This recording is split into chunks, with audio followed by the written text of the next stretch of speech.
Right, welcome to the EMBN show. This week I'm joined by Fergus from GMBN. How's it going? Welcome to the show. And this week we're talking about, well, some crazy bikes. We've got loads of new tech, but I want to get straight into it, Ferg. Have you seen this bike?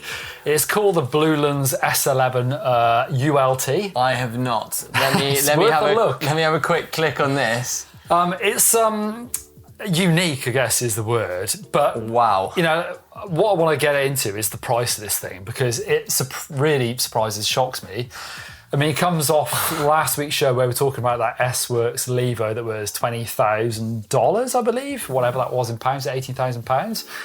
Well, this bike, obviously, you know, it's got a lot going on. It's got two shocks, crazy looking link, which we've seen stuff like that before. Yeah, Corsair, the Corsair Crown, was it, that had the two shocks back in the day? I don't remember, it was a two-stage, was that Kiwi brand? That was the one. Anyway, it's something, I mean, that's slightly unusual. But the rest of the bike, you know, it's got a Bafang M560 motor, 882 watt-hour battery, 130 newton meters of torque with that motor. It's got some nice kit on it, RockShox Zeb Ultimate. It's got the Level Ultimate brakes, which is unusual because they're cross-country brakes on what is quite a chunky bike with a Zeb on it.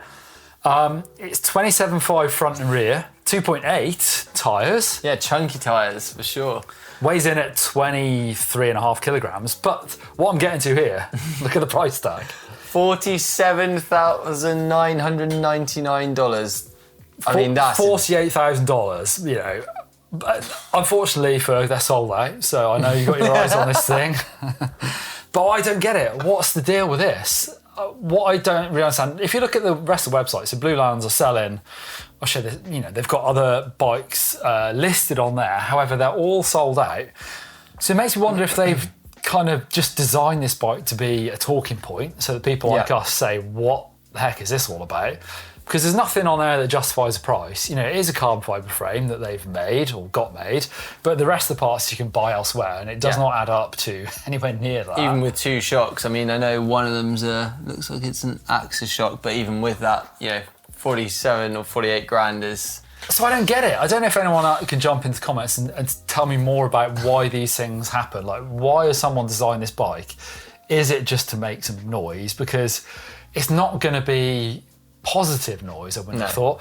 What's really weird as well, if you go onto the website, there's reviews of the bike on the website. So it's got 2 5 stars and one star.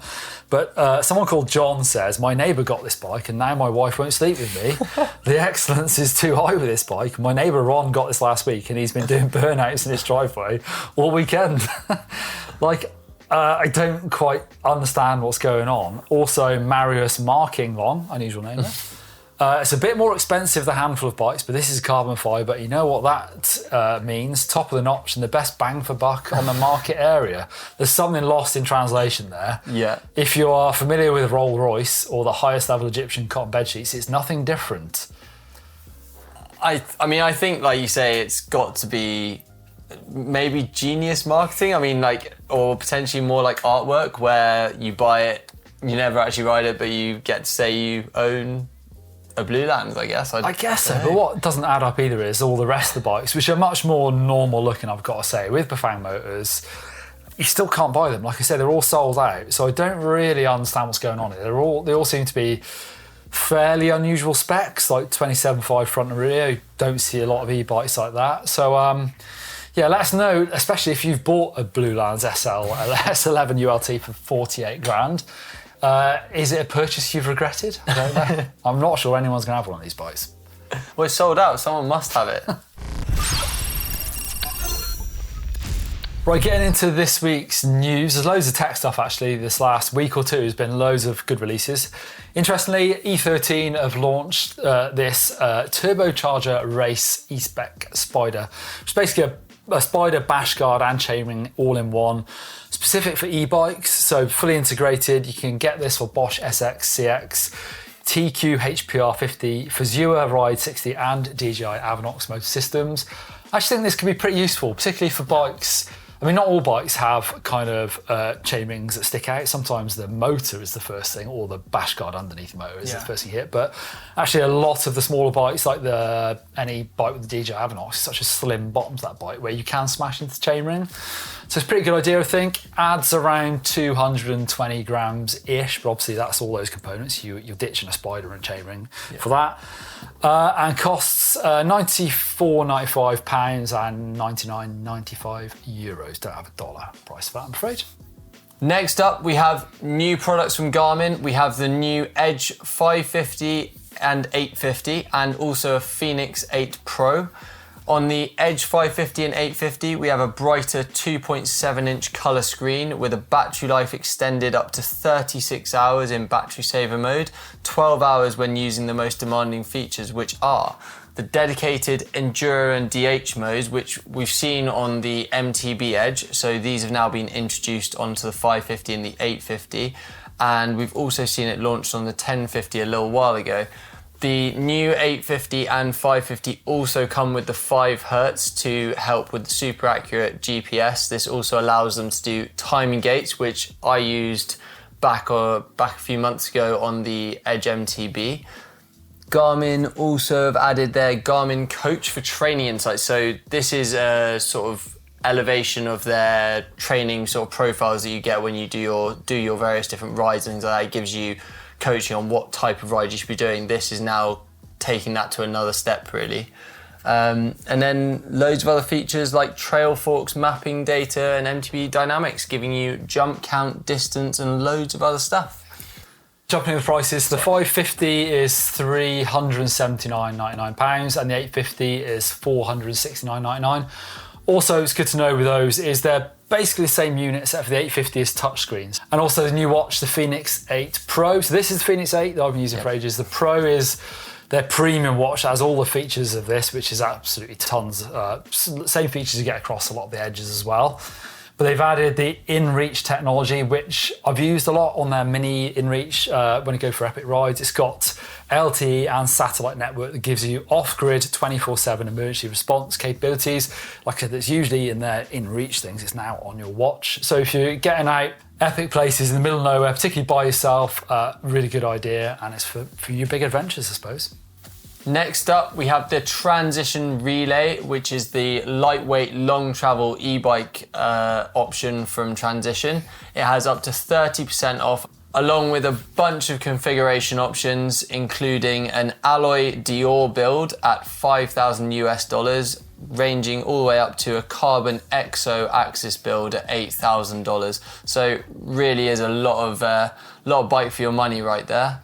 Have you seen this SRAM Eagle Transmission 1987 collection? It's very spendy, I've got to say. So it's $3,499 US for the group set, €3,799, £3,399. You've got 1,987 units available in this sort of grey silver colour. I think it does look cool. Obviously, it's very high end, and the SRAM call it the Transmission's greatest hits, as it's a bit of a hybrid of different parts bolted together from the other group sets. So they say it's focusing on their 3 pillars: more robust, easier to set up, and best shift under load. That's for transmission. But the special one-off is basically it's got, for example, this XXSL cassette, which is the lightest one they do, and they've actually managed to make that lighter by 25 grams. And then the rear derailleur is a mix of the rugged XX cage with the lightweight body of the XXSL. You get the idea? Very specific and very expensive. And it's also got that really cool chain where they've sort of handwritten, signed by the owner of SRAM, or by the person who started it, which is pretty cool. Although, question is, when that wears out, where are you getting another one from? Yeah. There's quite a lot. I'm surprised, actually. They say it's limited, but actually almost 2,000 units. They're obviously intending to sell them. So, yeah, there you go. Right, we're getting in now. We can announce our Met Parachute winner over there. So, Met Parachute MCR, as we showed off a couple of weeks ago. So we have 2 winners. We've got Ewan Patrick and Ben Carter. The answer to the quiz was, of course, Fidlock. There's a Fidlock buckle on these helmets, so just one of the features you can get. But these are super useful to use, where you just have to slide it like that. Yeah, so much easier than the old D-locks that we're used to on the downhill helmets, for sure. So a member of the team will get in touch with you via the email you've entered on. So get checking out the Met website and choosing the size and colour that you would like, Ewan and Ben. Right, cool places this week. Starting off with a cool video, actually. This is from Leo Moore Marana, who's riding the Marlborough Ridgeline in the UAE, United Arab Emirates. You ever been there? I have, but not mountain biking. It looks pretty good, actually. Yeah. I've not seen any riding from the UAE before, so I'm quite excited to see that. Like a really cool looking ridge, as he said, but yeah, not much greenery around. Nah, I'd be pretty keen cool. to go check it out though. Look good. Yeah. Moving on, we have Marcel with my first eMTB uphill adventure in Finale Ligure on my Raymon Air Ray 9. Now, you've been to Finale? I've not ridden an e-bike there, actually. You're not? That looks familiar, though. I don't know if I've been up that way, but yeah, I'm sure it's absolutely amazing. What's the next town across? Pietra Ligure. Yeah, that's great, isn't it, around there? Yeah, that looks like it's on top of X-Men, I think. Which is like the sort of hillside that splits the two, actually. Yeah. Yeah, looks good. And then we have Bike Burt. This is an epic scenic loop around Lake Tracoscan in Croatia with a stunning 13th century castle perched on the hilltop. That's a hell of a view, isn't it? It does look cool, doesn't it? Yeah, I wouldn't mind riding around that. We're heading into feedback. So talking about the gearbox video we did, talking about like where it's at, where we think it might be going. We asked people to get involved, and it's good actually. There's loads of really interesting comments. One from Sangiofa, who says, "I've had the MGU for over a year, no problem so far. I changed the oil out of curiosity, and the oil came out of the gearbox. It was absolutely clear, basically, which is quite surprising because I thought." You know, if you look at any, changing the oil on your van, you can use it for 5 minutes. It's really dirty. So it's surprising that anything inside there just stays clean. So, especially with all the mud, like you'd think, although that there are sealed units, like anything, it's sealed to a point, right? And exactly, yeah. When we've gone to the e-bike motor centre and spoke to Pete, he says, even any motor could be completely sealed, but you just lose the efficiency. So even with an MGU, nothing can ever be really sealed unless you just get rid of, it's a really inefficient thing. So, surprising, because we do know that, water does get into these and that's always the problems. Be interesting to hear. And we've got another one as well from, who's this one from, Ferg? Tigers Field 1630 or 613. I've been riding a pinion gearbox, not an e-bike, for 7 months, and I absolutely love it. The lack of maintenance, the gear range, and the silence definitely outweighs the slight decrease in efficiency. Interesting. Yeah, and then Phil J-Lo says, I would love to see an Avinox MGU on the feature on an 18 kilogram bike. I now go out of my way to ride a gearbox bike over my derailleur bike, even if it isn't the best tool for the job that day. I mean, I definitely agree on that. If we could have an Avinox MGU on an 18 kilogram bike, that would completely sway me. I think in the video I said that as of yet, I'm not convinced. I can see the benefits, but at the moment I'm not 100% sure that we're there with them, but that would convince me, I reckon. Yeah. Moving on to the last one, we had last week's show where we talked about the S-Works Levo. James Kelly has written, charging 20k for a bike or 200k for a sports car or 2 million for a yacht is a great way to extract disproportionate money from the super wealthy whilst providing jobs to skilled workers. We need more 20k bikes with 100% margin. That is a unique way to look at it. But also not like incorrect. Like, no. You could build a 48 grand bike. I'm not convinced anyone's going to buy that one. But if Specialized built a 30 grand bike and it was really special, somebody would buy it, I'm sure. But but not the majority, that's for sure. Right into the bike vault, starting with a bike from Ian Singleton. This is Ruby E. It's the latest addition to my bike collection. Whoa, fancy. Ruby Red, Giant Rain E+2, Fox Forks and Shock. She's a mullet. I've only owned her a few weeks from new, so everything is still stock. To be honest, after riding her, I don't think I'll be changing anything until I need to. My first eMTB, but I love her. It's got a gender, this bike. Do you gender your bikes? No, I wouldn't say I do, but that is a very nice looking bike. And super nice, in fact. if it's your first eMTB, I can see why you love it. I remember the first time I got on one, I was blown away and just be like, all I wanted to do was laps. So I can see that. Moving on, we have Maurice with a white E160 SV4, standard apart from pedals and mudguards. Recently bought discounted before the Kado came out. Picture taken in Wadsworth Wood, Doncaster in South Yorkshire. You've ridden lots of these, right? You've ridden the... Yeah, I had the once. E160 actually and just changed it to the Kato. Yeah, it's like a just a really nicely finessed, updated model of it, I suppose. But I've now got the works version, which is the super fancy one. I've seen you about on it. Yeah, which is really nice. Really enjoying that, mate, actually. Super nice. And then Richard Coombs. This is another Giant, is it not? But a different colour going on. This is Giant Rain Dragonfly, customised with Hope V4 brakes and 220 vented rotors, Hope stem, Renthal fat bars, and Brendog Death Grips DMR pedals. Also Invisi framed and a couple of new decals. This is the Green Man on Kilvey Hill, Swansea. I've ridden there actually. I filmed there for one of the Earth videos, I believe. The one and only time I've ever ridden there. It's a good little spot actually, right behind Swansea. That's super nice. It looks really good. I love the paint job on it as well. Yeah, it's kind of really rainbow. cool. It's cool, isn't it? Yeah, very cool. Next up, we have Stefan with a 2024 Cube Stereo Hybrid 140. Change of tyres, seat, stem, bar and grips. I stopped on the clearing for a sip of the bottle and I liked the light, so I took the shot. Short stop above Ottoberg in CH. Is that Switzerland? Yeah. Nice. And then Sean in the Canyon. This is my 40.5 Trek EXC 9.7, pictured at the top of the Guadalaska in Newbury Park, California. Sorry. Too many mods to list, but notable mods are Fox 36 Rhythm with Z1 coil kit. Nice, I like that. X2 damper, 160mm, 1-up carbon bars. Hope brakes, getting around the world, that's cool. Big handguards as well. What's your view on the handguards, Ferg?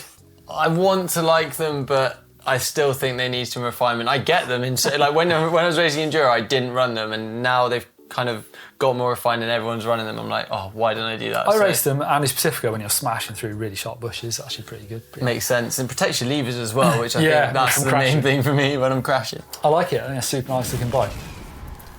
Next up, we have Daniel Moore. I recognise exactly where that is, but Cannondale Moterra bought for my wife, but snuck out for some early morning laps whilst camping in Squamish. Up on In-N-Out Burger. That is a very impressive slab. Have you ridden it? I have, yeah. It's very cool. Well. It's cool. It's maggy grippy though, isn't it? Unreal. You look at, like when you see it in videos, you're like, oh, there's no way you're going to be able to ride down that. But yeah, it's super grippy and definitely a lot of fun to ride. It's nice. Heading on to finally chopsticks on. This is another white. Is that an E180? I think. And this is, I don't know where this is. Halford Road. It's got to be in Wales somewhere. It looks like south maybe. It's nice. Thanks for sending your bikes, the Bike Vault. Keep sending them in. There's a link in the description of this video if you want to find out how to do that. And your cool places as well, wherever you've been riding, get involved. Right, getting social this week, I saw these brakes from the European Bike Project. They look pretty cool. The at 612 parts, they just look insane, don't Caliper, it obviously, it almost looks handmade, but it's an amazing looking piece of kit. And the levers as well, it's super chunky. Yeah, 223 discs from 612 parts, so they've definitely got plenty of power. I just like the way they're machined and they'd look amazing on a nice kit, and the levers look pretty insane as well. Yeah, a German brand I think, but I don't know anything about them, but very cool looking brakes. There's a really cool video this week from Chris Ackrig called Up and Over. This is him riding his white Kato RSX to the Isle of Arran in Scotland in the middle of summer by the looks of it, because it looks super grippy and obviously getting up to his usual antics, making stuff look very easy when you know it's not. Yeah, guy's insane. Definitely deserves more credit. But exactly. Well, that's it for this week's show. Thanks for joining me, Ferg. Coming up on EMBN this week, we have the West Highland Way coming up on Sunday, which I rode last week. It was 2 days of some pretty amazing riding in the Highlands of Scotland. So get ready for that one this weekend.